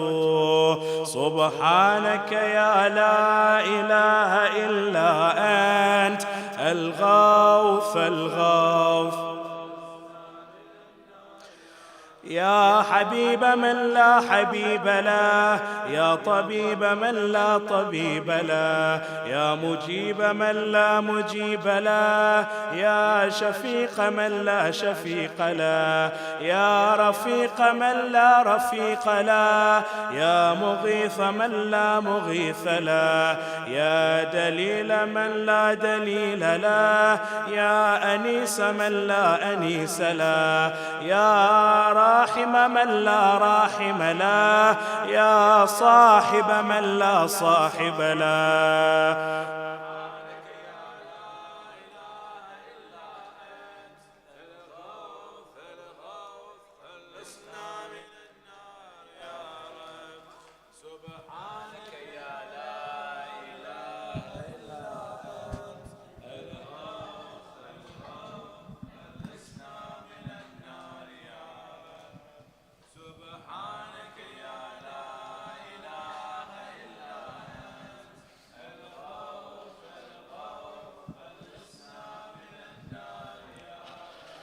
سبحانك يا لا إله إلا أنت الغوث الغوث خلصنا من النار يا رب. يا كافي من استكفى، يا هادي من استهدى، يا كالع من استقلى، يا راعي من استرعى، يا شافي من استشفى، يا قاضي من استقضى، يا مغني من استغنى، يا موفي من استوفى، يا مقوي من استقوى، يا ولي من استولى. سبحانك يا لا إله إلا أنت الغوث الغوث اللهم إني أسألك باسمك يا خليق يا رزيق يا نطيق يا صديق يا فليق يا فريق يا فطيق يا رتيق يا سبيق يا سميك سبحانك يا لا إله إلا أنت الغوث الغوث يا من يقلب الليل والنهار يا من جعل الظلمة والأنوار يا من خلق الظل والهرار يا من سخر الشمس والقمر يا من قدر الخير والشر يا من خلق الموت والحياة يا من له الخلق والأمر يا من لم يتخذ صاحبة ولا ولدا يا من ليس له شريك في الملك يا من لم يكن له ولي من الذل سبحانك يا لا إله إلا أنت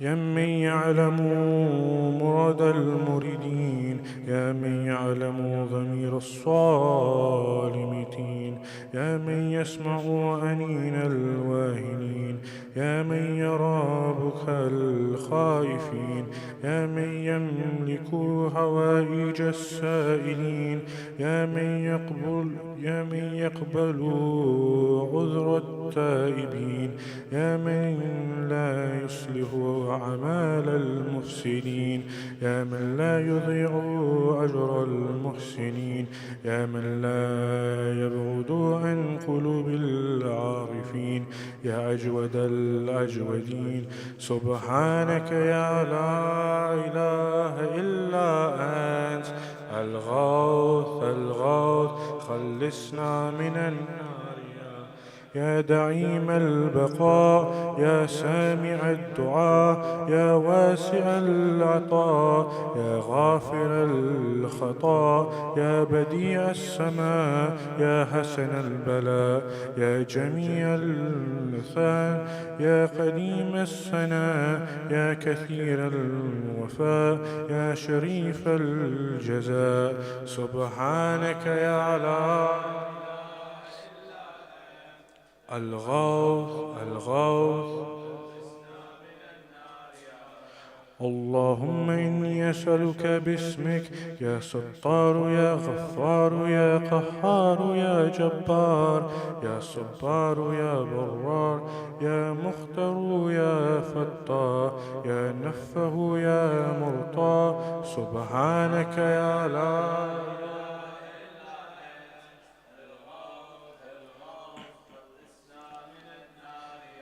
يا من خلقني وسواني يا من رزقني وربني يا من أطعمني وسقاني يا من قربني وعدناني يا من عصمني وكفاني يا من حفظني وكلاني يا من أعزني وأغنني يا من وفقني وهداني يا من آنسني وآوني يا من أماتني وأحياني سبحانك يا لا إله إلا أنت الغوث الغوث خلص يوم يحق الحق بكلماته يا من يقبل التوبة عن عبادي يا من يهل بين المرء وقلبي يا من لا تنفع الشفاعة إلا بإذنه يا من هو أعلم بمن ضل عن سبيلي يا من لا معقب لحكمي يا من لا رد لقضائي يا من انقضى كل شيء أمري يا من السماوات مطويات بيمينه يا من يرسل الرياح بشرا بين يدي رحمتي سبحانك يا لا إله إلا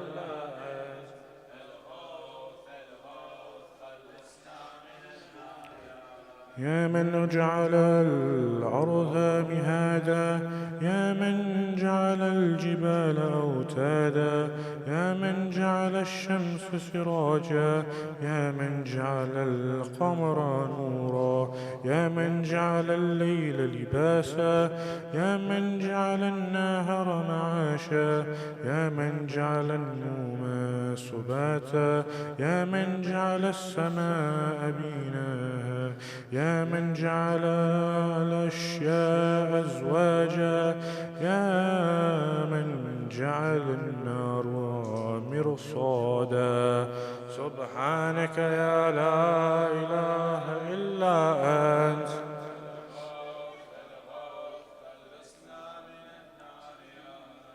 اللهم إني أسألك باسمك يا سميع يا شفيع يا رفيع يا منيع يا سريع يا بديع يا كبير يا قدير يا خبير يا مجير سبحانك يا لا إله إلا أنت الغوث يا حي قبل كل حي يا حي بعد كل حي يا حي الذي ليس كمثله حي يا حي الذي لا يشاركه حي يا حي الذي لا يحتاج إلى حي يا حي الذي يميت كل حي يا حي الذي يرزق الكل حي يا حي لم يرث الحياة منه يا حي الذي يحيي الموت يا حي يا قيوم لا تأخذه سنة ولا نوم سبحان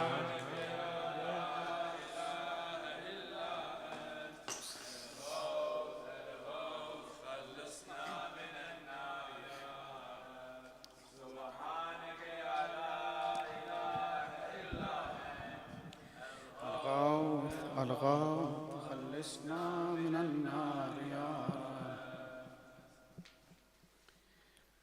يا من له ذكر لا ينسى يا من له نور لا يطفى يا من له نعم لا تعاد يا من له ملك لا يزول يا من له ثناء لا يحصى يا من له جلال لا يكيف يا من له كمال لا يدرك يا من له قضاء لا يراد يا من له صفات لا تبدل يا من له نعوت لا تغير سبحانك يا لا إله إلا أنت الغوث خلصنا من النار يا رب العالمين يا مالك يوم الدين يا غاية الطالبين يا ظهر اللاجين يا مدرك الهاربين يا من يحب الصابرين يا من يحب التوابين يا من يحب المتطهرين يا من يحب المحسنين يا من هو أعلم بالمهتدين سبحانك يا لا الغوث خلصنا اللهم إني أسألك باسمك يا شفيق يا رفيق يا حفيظ يا محيط يا مقيت يا مغيث يا معز يا مذل يا مبدئ يا معيد سبحانك لا إله إلا أنت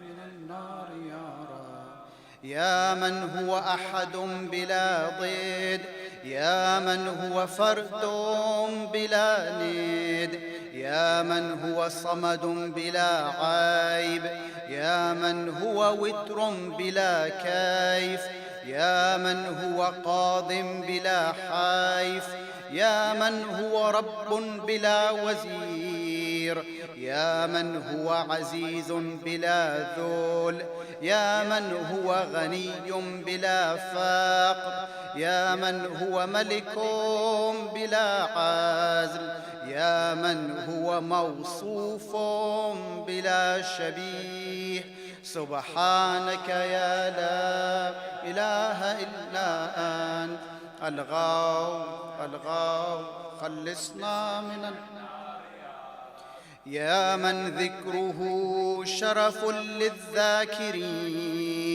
يا من شكره فوز للشاكرين يا من حمده عز للحامدين يا من طاعته نجاة للمطيعين يا من بابه مفتوح للطالبين يا من سبيله واضح للمنيبين يا من آياته برهان للناظرين يا من كتابه تذكرة للمتقين يا من رزقه عموم للطائعين والعاصين يا من رحمته قريب من المحسنين سبحانك يا لا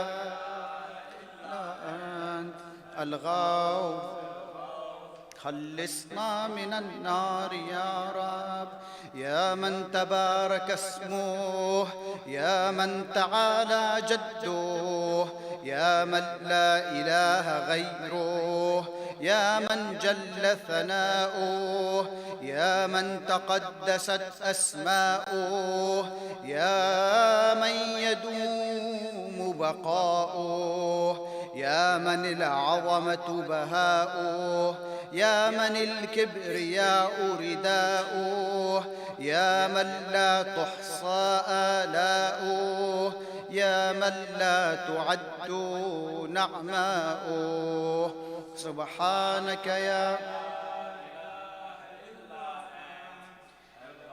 الغوث خلصنا اللهم إني أسألك باسمك يا معين يا أمين يا مبين يا متين يا مكين يا رشيد يا حميد يا مجيد يا شديد يا شهيد سبحانك يا لا إله إلا أنت الغوث خلصنا يا ذا العرش المجيد يا ذا القول السديد يا ذا الفعل الرشيد يا ذا البطش الشديد يا ذا الوعد والوعيد يا من هو الولي الحميد يا من هو فعال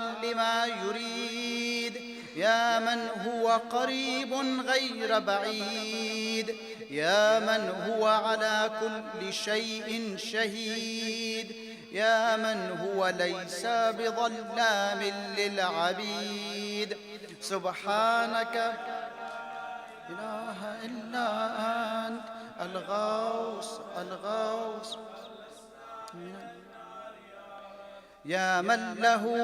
يا من لا شريك له ولا وزير يا من لا شبيه له ولا نظير الصغير يا خالق الشمس والقمر المنير يا مغني البائس الفقير يا رازق الطفل الصغير يا راحم الشيخ الكبير يا جابر العظم الكسير يا عصمة الخائف المستجير يا من هو بعباده خبير بصير يا من هو على كل شيء قدير سبحانك يا إله إلا أنت الغوث الغوث يا ذا الجود والنعم يا ذا الفضل والكرم يا خالق اللوح والقلم يا بارئ الذر والنسم يا ذا البأساء والنقام يا ملهم العرب والعجم يا كاشف الضر والألام يا عالم السر والهمام يا رب البيت والحرام يا من خلق الأشياء من العدم سبحانك سبحانك يا لا إله إلا أنت الغوث اللهم إني أسألك باسمك يا فاعل يا جاعل يا قابل يا كامل يا فاصل يا واصل يا عادل يا غالب يا طالب يا واهب سبحانك يا لا الغوث خلصنا يا من أنعم بطوله يا من أكرم بجوده يا من جاد بلطفه يا من تعزز بقدرته يا من قدر بحكمته يا من حكم بتدبيره يا من دبر بعلمه يا من تجاوز بحلمه يا من دنا في علوه يا من علا في دنوه سبحانك يا لا الغوث خلصنا منه يا من يخلق ما يشاء يا من يفعل ما يشاء يا من يهدي من يشاء يا من يضل من يشاء يا من يعذب من يشاء يا من يغفر لمن يشاء يا من يعز من يشاء يا من يذل من يشاء يا من يصور في الأرحام كيف يشاء يا من يختص برحمته من يشاء سبحانك يا لا الغوث خلصنا من النار يا رب يا من لم يتخذ صاحبة ولا ولدا يا من جعل لكل شيء قدرا يا من لا يشرك في حكمه أحدا يا من جعل الملائكة رسلا يا من جعل في السماء بروجا يا من جعل الأرض قرارا يا من خلق من الماء بشرا يا من جعل لكل شيء أمدا يا من أحاط بكل شيء علما يا من أحصى كل شيء عددا سبحانك يا لا إلا أنت الغوث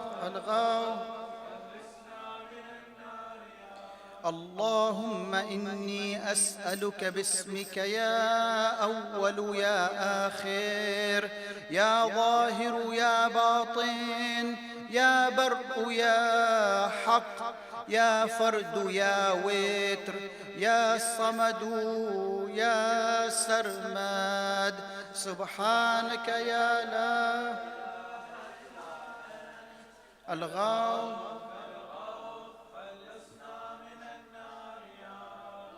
يا خير معروف عرف يا أفضل معبود عبد يا أجل مشكور شكر يا أعز مذكور ذكر يا أعلى محمود حمد يا أقدم موجود طلب يا أرفع موصوف وصف يا أكبر مقصود قصد يا أكرم مسؤول سئل يا أشرف محبوب علم سبحانك يا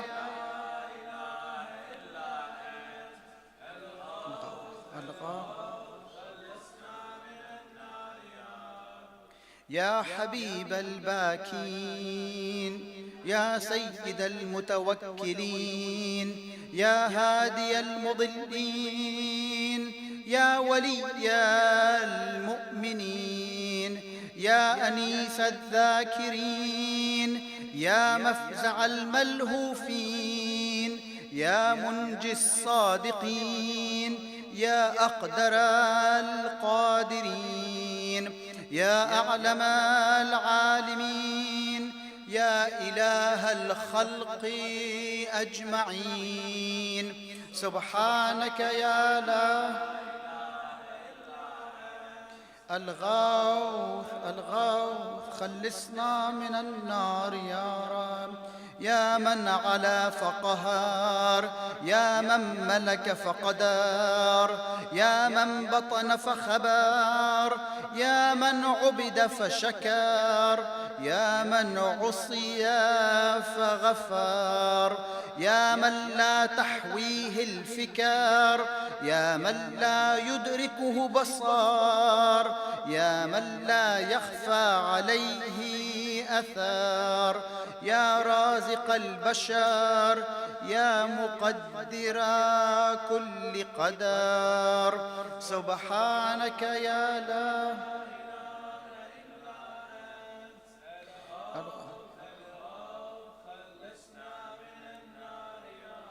اللهم إني أسألك باسمك يا حافظ يا بارئ يا ذارئ يا باذخ يا فارج يا فاتح يا كاشف يا ضامن يا آمر يا ناهي سبحانك يا لا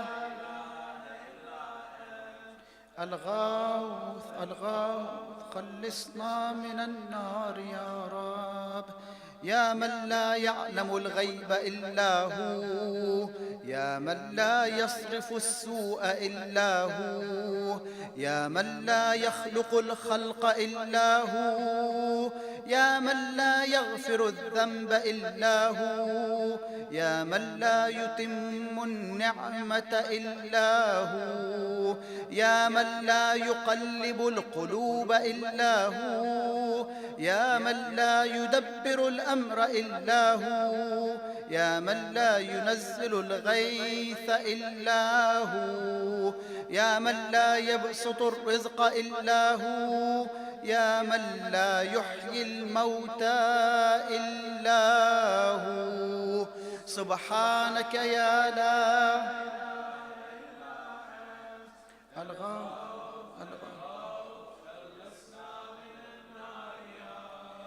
يا معين الضعفاء يا صاحب الغرباء يا ناصر الأولياء يا قاهر الأعداء يا رافع السماء يا أنيس الأصفياء يا حبيب الأتقياء يا كنز الفقراء يا إله الأغنياء يا أكرم الكرماء سبحانك يا لا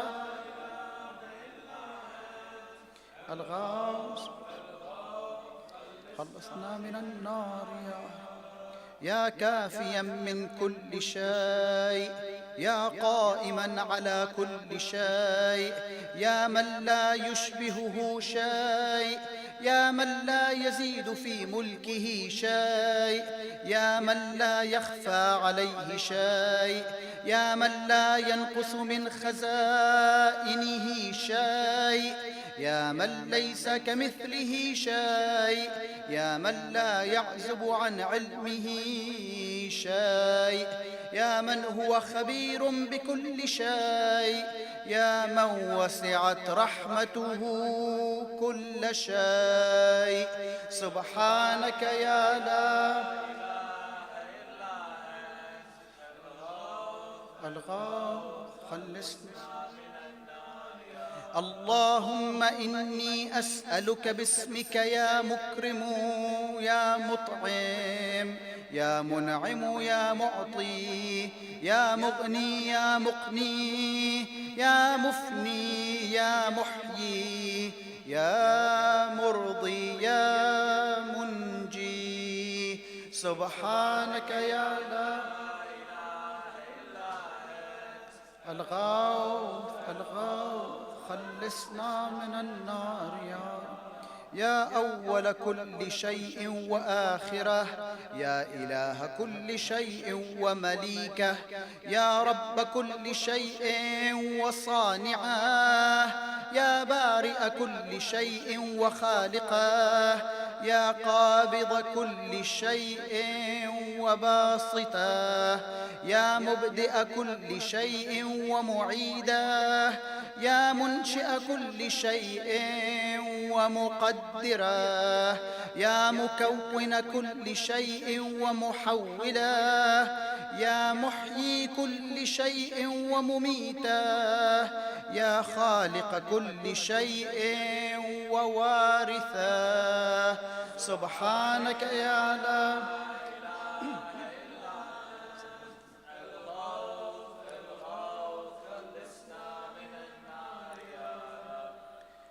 يا خير ذاكر ومذكور يا خير شاكر ومشكور يا خير حامد ومحمود يا خير شاهد ومشهود يا خير داع ومدعو يا خير مجيب ومجاب يا خير مؤنس وأنيس يا خير صاحب وجليس يا خير مقصود ومطلوب يا خير حبيب ومحبوب سبحانك يا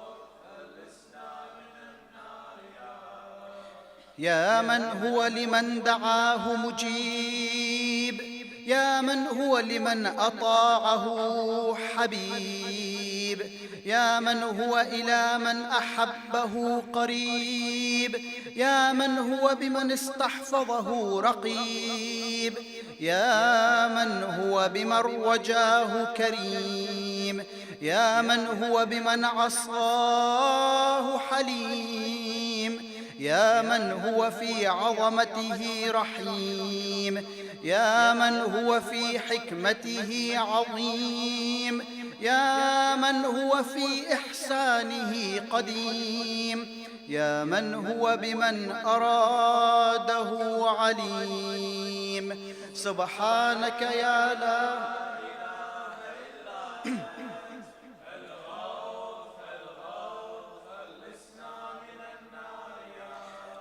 اللهم إني أسألك باسمك يا مسبب يا مرغب يا مقلب يا معقب يا مرتب يا مخوف يا محذر يا مذكر يا مسخر يا مغير. إله إلا أنت.